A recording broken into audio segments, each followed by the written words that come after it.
Sebelum kita baca maulid, sedikit menyampaikan tentang fadilah atau keutamaan zikir ratibul idrus yang ketiga. Apa yang ketiga bacanya? Zikir ratibul idrus yang ketiga apa bacanya? Subhanallah wa bihamdihi, subhanallah wa bihamdihi, subhanallah wa bihamdihi. Mudah-mudahan dengan sedikit menerangkan fadilah keutamaan zikir ratibul idrus yang ketiga, kita makin istiqomah, makin cinta kepada zikir, makin cinta selawat kepada baginda Rasulullah, dan mudah-mudahan kelak nanti kita di akhir-akhir hayat kita, di saat kita mampu mengucapkan kalimat La ilaha illallah Muhammadur Rasulullah. Karena kenapa? Ketika ruh kita dicabut sama Allah itu sakit. Ya. Ketika ruh kita dicabut sama Allah itu sakit. Sakitnya itu sangat-sangat sakit dan tidak pernah kita rasakan selama ini. Sakitnya itu seperti laksana lintingan kawat yang dimasukkan ke mulut kita, tembus sampai ke dubur kita, lalu dipaksa dicabut. Sedangkan kawat itu berduri, dicabut, perihnya kayak gimana? Sakitnya luar biasa. Makanya Rasulullah ini sangat wanti-wanti kepada kita saat beliau hendak wafat. Apa yang beliau ucapkan? Ummati, ummati, ummati, umatku, umatku, umatku. Karena kenapa? Karena ketika nyawa kita hendak dicabut sama Allah, itu sakitnya sangat luar biasa. Kata Rasulullah, wahai Jibril, sungguh sangat sakit saat dicabut ruh. Apakah ini yang akan dirasakan oleh umatku nanti, wahai Jibril? Maka kata Jibril, wahai Rasulullah, beginilah nanti umatmu merasakan sakit yang luar biasa. Lalu kata Rasulullah, wahai Jibril, pindahkan semua rasa sakit sakaratul maut umatku, biarkan aku yang merasakan.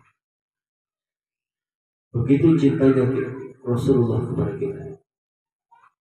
Makanya paling sakit adalah ketika kita sakaratul maut, di saat kita dicabut sama Allah Subhanahu wa taala, kita nggak bisa mengucapkan kalimat la ilaha illallah. Cuma kita malah mencari, maka kita melotot auzubillah. Semuanya ini kita akan kembali kepada Allah Subhanahu wa taala. Makanya kenapa kita duduk di majlis-majlis ilmu, kita duduk di majlis zikir, kita baca ratib, kita minta sama Allah, kita ini hamba-hamba yang penuh dengan kemaksiatan. Kita ini adalah orang-orang yang penuh dengan dosa. Maka dengan kita membaca ratib, dengan kita berzikir kepada Allah, kita bersalawat kepada baginda Rasulullah dengan hati yang ikhlas, dengan hati yang mengharapkan kerinduan, kecintaan kepada baginda Rasulullah, kita minta kepada Allah di saat kita sakaratul maut, di saat ruh kita akan dicabut sama Allah, kita minta kepada Allah mudah-mudahan Rasulullah menemani kita. Mudah-mudahan para walinya Allah menemani kita. Itu yang kita minta. Jujur ya, tapi kalau udah berbicara tentang sakitnya saat dicabut sama Allah ruh kita ini, auzubillah, bisa bayangin sakitnya kayak gimana. Dan itu kematian itu pasti. Ya, kematian itu pasti. Si Pari mati, Abi juga mati, Bagas mati, semuanya mati. Orang tua kita yang kita cintai pun akan satu persatu. Kita nggak tahu nih siapa di antara kita yang duluan dipanggil sama Allah. Ada tahu? Kemarin adik kita lagi lucu-lucunya dipanggil sama Allah. Kita doain mudah-mudahan keluarganya sabar, ikhlas. Ya. Umurnya masih muda, makanya kematian itu nggak muda, nggak tua, bahkan di dalam kandungan pun bisa meninggal, dipanggil sama Allah Subhanahu wa Ta'ala. Makanya kita beruntung, kita masih bisa diberikan nikmat oleh Allah, yaitu nikmat kita bisa duduk di majlis ilmu, di majlis salawat. Ketika kita membaca salawat kepada Nabi, hadirkan bahwasanya Nabi ada di tengah-tengah kita. Kalau kalian lagi rindu sama orang tua kalian yang gak pernah ketemu, gimana perasaannya kalau ngomong sama orang tua? Tahu-tahu ketika kita sedang rindunya sama orang tua kita, bertahun-tahun kita gak ketemu sama orang tua kita, lalu kita bertemu dengan orang tua kita, apakah kita akan nangis? Nangis gak? Nangis. Begitupun kita ketika bersalawat kepada baginda Rasulullah. Kalimat isfa'lana, saya bacakan. Isfa'lana lana ya habibana. Isfa'lana, ya Allah berikan syafaat. Isfa'lana ya Rasulullah, ya Allah berikan syafaatmu kepada kita, mengharapkan cintanya Rasul. Siapa yang pernah ketika bersalawat kepada Nabi sampai mengucapkan, coba hadirkan kecintaan kita pada baginda Rasulullah. Ya Rasulullah, ya Nabi, laka syafa'ah wa hadha madlabi ya Nabi. Hadirkan kecintaan kita kepada baginda Rasulullah Sallallahu Alaihi Wasallam, karena yang bisa menolong kita nanti di hadapan Allah ketika kita mau dimasukkan ke dalam nerakanya Allah adalah baginda Rasulullah Sallallahu Alaihi Wasallam. Kita lanjutkan zikir yang ketiga, yaitu zikir yang ketiga Ratib al-Idrus adalah subhanallah wa bihamdi, subhanallah wa bihamdi, subhanallah wa bihamdi. Subhanallah, maha suci Allah, wa bihamdi, dan puji-pujian hanya milik Allah Subhanahu wa Ta'ala.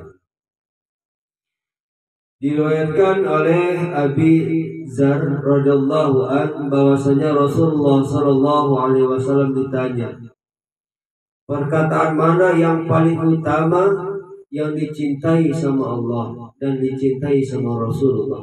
Nabi sallallahu alaihi wasallam menjawab, Mas tafallahu li malaikati aw li ibadihi subhanallah wa bihamdih.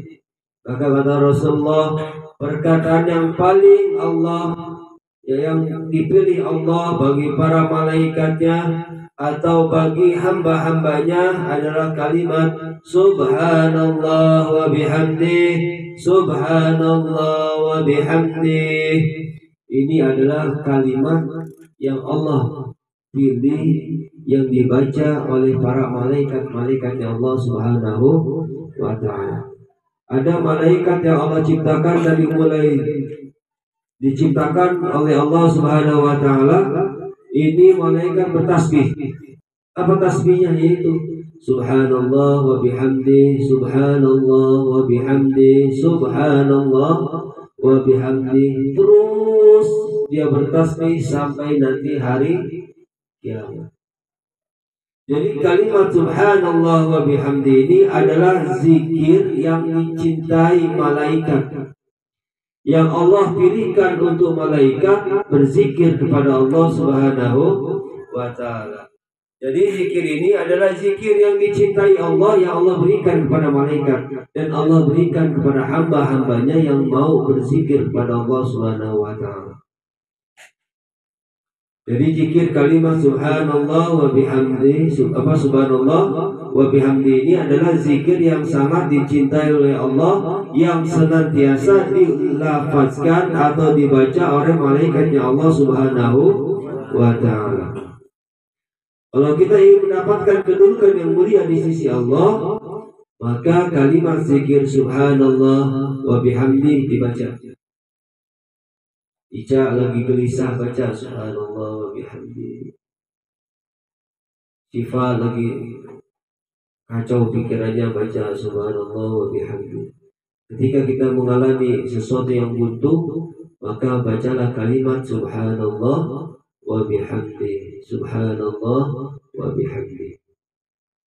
Lalu dalam satu riwayat yang diriwayatkan oleh Muslim disebutkan dengan lafaz ala ukhbirka bi ahabbil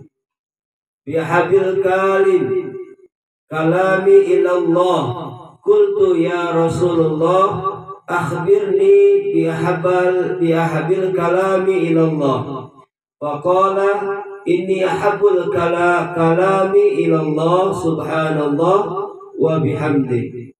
Maka maukah aku beritahukan kepadamu perkataan yang paling disukai oleh Allah Subhanahu wa taala? Lalu para sahabat menjawab, ya Rasulullah, berikanlah aku perkataan yang paling disukai oleh Allah Subhanahu wa taala. Maka Rasulullah sallallahu alaihi wasallam menjawab, faqala inna habal kalami ilallah subhanallah wa bihamdi. Jadi kalimat yang paling dicintai oleh Allah Subhanahu wa taala ringan diucapkan tapi dicintai sama Allah dan mengandung nilai pahala yang tinggi adalah kalimat subhanallah wa bihamdi. Kita baca kalimat subhanallah wa bihamdi gampang enggak? Gampang. Coba baca, ya baca. Subhanallah. Buka suaranya. Subhanallah wa bihamdi. Subhanallah.